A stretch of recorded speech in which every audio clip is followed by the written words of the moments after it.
हाय दोस्तों, आपका स्वागत है हमारे YouTube चैनल पर। यह प्रायोरिटी शेड्यूलिंग टेक्निक का फोर्थ क्वेश्चन है। तो चलिए इस क्वेश्चन को सॉल्व करते हैं। ये मैंने रूल लिखा है। सिलेक्शन क्राइटेरिया क्या है? प्रायोरिटी है। Mode of operation pre-emptive non pre-emptive दोनों तरह से होता है। प्रीएम्प्टिव का मतलब किसी प्रोसेस को फोर्सफुली जब सीपीयू से डी एलोकेट करते हैं तो उसे प्रीएम्प्टिव बोलते हैं, और नॉन प्रीएम्प्टिव जस्ट इसका अपोजिट होता है। कॉन्फ्लिक्ट रेजोल्यूशन कैसे दूर करेंगे? लोअर प्रोसेस आईडी को लेकर। ठीक है, नोट में मैंने क्या लिखा है? Priority based scheduling technique work exactly like SJF SRTF except that look at priority instead of burst time. जैसे कि हम लोग एसजीएफ और एसआरटीएफ में हम लोग बर्स्ट टाइम के बेस पे हम लोग सेलेक्ट करते थे, लेकिन यहाँ प्रायोरिटी के बेस पे सीपीयू पर रन करेगा प्रोसेस। ठीक है, ये जब हम लोग सॉल्व करेंगे तब ये आपको अच्छी तरह समझेगा। ठीक है, ये मैंने क्वेश्चन लिया है। Priority, process number, arrival time, burst time दिया हुआ है। Completion time, turn around time, waiting time find out करना है। ठीक है, तो कैलकुलेट क्या करना है? Average turnaround time, average waiting time, ये कैलकुलेट करना है। कौन से बेस पे? Pre-emptive scheduling technique. मतलब किसी प्रोसेस को फोर्सफुली जब डीएलोकेट करते हैं तो वो वाले टेक्निक से हम लोग को मतलब ये क्वेश्चन को सॉल्व करना है। If scheduling overhead, scheduling overhead क्या होता है? जब कोई प्रोसेस रेडी क्यू से सीपीयू में लाते हैं तो जो टाइम लगता है उसको हम लोग शेड्यूलिंग ओवरहेड कहते हैं, और इसकी डेल्टा वैल्यू क्या है? 1 है, मतलब इसकी वैल्यू 1 है। ठीक है, तो चलिए इस क्वेश्चन को गैंट चार्ट की सहायता से सॉल्व करते हैं। ये है हमारा रेडी क्यू। ठीक है, और ये हमारा CPU. At time zero, at time zero आप देख सकते हो कोई प्रोसेस नहीं आया। प्रोसेस कब आया? 1 टाइम पे। तो ठीक है, 0 to 1 प्रोसेस खाली है सीपीयू पे।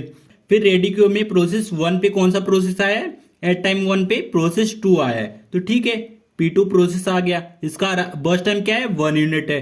ठीक है, तो फिर P2 को हम लोग रन कराएंगे। P2 कितना देर तक रन करेगा? 1 यूनिट। ठीक है, लेकिन एक चीज, शेड्यूलिंग ओवरहेड दिया है। शेड्यूलिंग ओवरहेड का मतलब होता है जब प्रोसेस P2 को हम लोग सीपीयू में लाएंगे तो जो टाइम लगेगा उसको हम लोग डेल्टा वैल्यू देते हैं।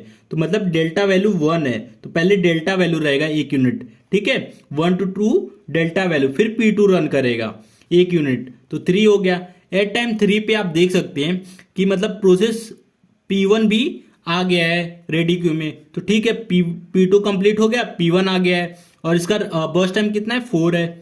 ठीक है, फिर हम लोग P1 को रन कराएंगे। P1 को रन कराएंगे जब रेडी क्यू से सीपीयू में लाएंगे तो पहला डेल्टा वैल्यू आएगा, तो 1 यूनिट डेल्टा वैल्यू हो गया। ठीक है, फिर P1 रन करेगा। P1 को 1 यूनिट रन कराएंगे तो इसका बर्स्ट टाइम 3 हो जाएगा। तो लेकिन एट टाइम 5 पे आप देख सकते हैं प्रोसेस 3 भी आ चुका है। तो ठीक है, रेडी क्यू में P3 भी आ गया है जिसका बर्स्ट टाइम है 3 यूनिट। अब P1 P3 दोनों प्रोसेस रेडी क्यू में है, तो दोनों में से कौन सा सीपीयू पे रन करेगा वो उसके प्रायोरिटी के बेस पे होता है। तो ठीक है, P1 और P3 दोनों में से प्रायोरिटी P3 की हाई है, मतलब P1 रन नहीं करेगा, ये प्रीएम्प्ट हो जाएगा इन फेवर ऑफ P3। तो ठीक है, P1 को प्रीएम्प्ट करेंगे और P3 को लाएंगे। जब P3 को रेडी क्यू से सीपीयू में लाएंगे तो पहले डेल्टा वैल्यू आएगी, क्योंकि जो टाइम लगता है उसको डेल्टा बोलते हैं। तो डेल्टा वैल्यू 1 यूनिट हो गया, फिर P3 रन करेगा। P3 का बर्स्ट टाइम कितना है? 3 यूनिट है, तो 6 + 3 9। ठीक है, P3 कंप्लीट हो गया। अब बचा कौन सा? P1 बचा है। P1 का 1 ही यूनिट बचा है, सॉरी P1 का 3 यूनिट बचा है, तो P1 का पूरा कंप्लीट करेंगे हम लोग। तो जो फिर से उसको लाएंगे सीपीयू के पास रन करने के लिए, तो पहले डेल्टा वैल्यू आएगा, फिर P1 रन करेगा 3 यूनिट 13। तो एट टाइम 13 पे P1 कंप्लीट होगा। तो सबका आप कंप्लीशन टाइम लिख देते हैं। P1 का कितना है? 13 है। P3 का कितना है? 9 है। और P2 का कितना है? 3 है। ठीक है, अब हमने सबका कंप्लीशन टाइम लिख दिया। टर्न अराउंड टाइम क्या होता है? Completion time minus arrival time. तो 13 - 3 कितना होगा? 10 होगा। 3 - 1 कितना होगा? 2 होगा। 9 - 4 कितना होगा? 5 होगा। ठीक है, वेटिंग टाइम का फॉर्मूला क्या होता है? Turn around time minus burst time plus input output burst time. तो यहाँ इनपुट आउटपुट बर्स्ट टाइम दिया हुआ नहीं है, तो वो हम लोग कंसीडर नहीं करेंगे। तो turn around time minus burst time होगा फॉर्मूला। तो 10 - 4 कितना होगा? 6 होगा। 2 - 1 1, 5 - 3 2। ठीक है, हमारा वेटिंग टाइम भी कैलकुलेट हो गया। अब हमें क्या कैलकुलेट करना है, एवरेज टर्न अराउंड टाइम। तो ठीक है, इसको कैलकुलेट कर लेते हैं। Average turnaround time is equal to 10 + 2 + 5 divide by 3, तो 17 डिवाइड बाई 3, ये हमारा एवरेज टर्न अराउंड टाइम हो गया। अब हमें क्या कैलकुलेट करना है, एवरेज वेटिंग टाइम।